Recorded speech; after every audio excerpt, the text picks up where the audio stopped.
سوال یہ ہے کہ مفتی صاحب ہم فرانس میں رہتے ہیں، یہاں نقاب کرنا ممنوع ہے، ایسے میں ہم کیا کریں؟ دیکھیں اگر تو خدا نہ خواستہ یہی وہ آزمائشیں ہیں جو غیر مسلم ممالک میں رہتے ہوئے مسلمانوں کو آتی ہیں، تو اس صورت میں اگر تو واقعتاً اس کو خطرہ ہو اور وہ نہیں کر سکے اور اس کی جان کو یا اس کی عزت کو خطرہ ہو، تو پھر آدمی سر ڈھانپ لے، اسکارف پورا کر لے، سر ڈھانپ لے، اچھا اور سر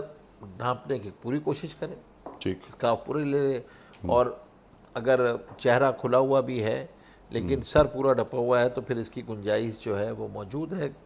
بوقت ضرورت خدا نہ خواستہ جہاں پر گنجائش ایسے موجود مسائل، ہے، ہاں جہاں ایسے مسائل ہیں وہاں گنجائش موجود ہے،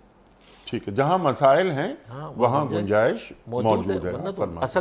اصل تو یہی ہے کہ چہرے کا پردہ ہے، لیکن ٹھیک ہے، جہاں گنجائش موجود ہے، ٹھیک ہے، خدا نہ خواستہ جان کو خطرہ ہے، عزت کو خطرہ ہے، تو اس کی گنجائش موجود ہے۔ ٹھیک